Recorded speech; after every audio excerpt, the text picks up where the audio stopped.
What's up guys, I'm Josh Elliott. Welcome to another weekly mini review. So first off, I just want to say thank you to everyone that supports our channel because we are almost at 200 subscribers, and even though that's just a small fraction compared to other YouTube channels, it's still an accomplishment for us that we're almost there, and it feels good to at least have a fan base. So if you're watching this video and if you're a fan of our channel, thank you so much. We really appreciate it. And if you're not, well then you can subscribe to our channel because we're a lot of fun. I'm sure you'll like us. So in the typical tradition of the mini reviews, I will give a quick little review of every movie that I saw over the past week. I saw 3 movies this past week, the first being the 1968 classic, Night of the Living Dead. So Night of the Living Dead is known for being one of the main pioneers of the zombie horror genre, and while it is a lot of fun, I was pretty disappointed in it. Now, I understand that it's a B movie, and it's a zombie movie, and it was very low budget, so I'm not going to criticize it for being too ridiculous, or overacted, or weird, or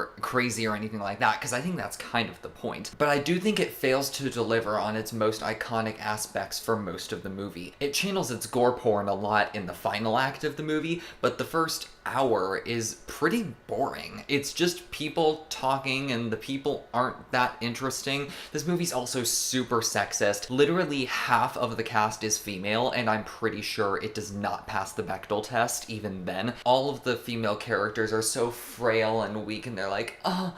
I will say though, it is admirable that they made the protagonist of the story an African American. I really did appreciate that. But the rest of the movie was just kind of a slog. It wasn't very well lit, and so it was kind of difficult to see what was going on, and none of the characters were that interesting. So even though it gets fun in its final act, the first hour is pretty dull. Yes, I admire it for helping pioneer the zombie genre, but I was let down. I will give Night of the Living Dead a 5. So the next movie that I saw was a modern movie called Suspiria. I have not seen the original Suspiria, heard it's fantastic, but I didn't get around to seeing it before I saw this one. This one is directed by Luca Guadagnino, who directed Call Me By Your Name.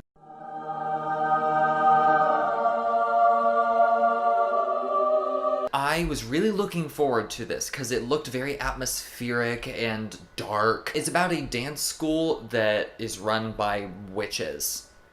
That's basically it. Even after seeing the movie, that's pretty much all of the plot that I can describe, and I think that's one of the issues with it. I really did not understand what was going on in this movie. Even at the end when everything comes to a climax, I still wasn't quite sure what was happening or what it meant. I was very let down by Suspiria. I think if the entire movie had been shot and edited the way the dance sequences are, I would have been calling it one of the best movies of the year, because those dance sequences are so artistically immersive and so beautiful to watch. And I adored them, but the rest of the movie pales in comparison to them. It's very slow, it doesn't accurately explain what's going on, and it's constantly switching POV characters. Dakota Johnson is the main character of the movie, but about halfway through it starts focusing on this other girl named Sarah, trying to discover all the secrets of the dance school. But once Sarah discovers the secrets of the dance school, they kind of stop focusing on her, and there's this other subplot with this guy named Yosef that feels very forced. The movie is shot very beautifully. It has a great tone,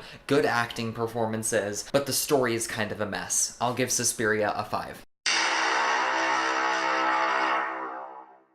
That's all I'm going to talk about today. I did see Bohemian Rhapsody as well, but I'm not going to talk about it here because I want you, yes you, to watch our full-length review of Bohemian Rhapsody, which should be up soon after I post this video. So be sure to check in for that review because we'd really appreciate it if you watched it. It's a lot of fun. So, on that note, what did you think of these movies if you saw them? Be sure to let me know in the comments below. Also, like this video and subscribe to our channel because we're trying to reach 200 subscribers. Click the bell and follow our Instagram account to get notifications on upcoming videos. Also, follow my Letterboxd account if you want to get early looks into my opinions of movies before I review them. Thank you guys so much for watching.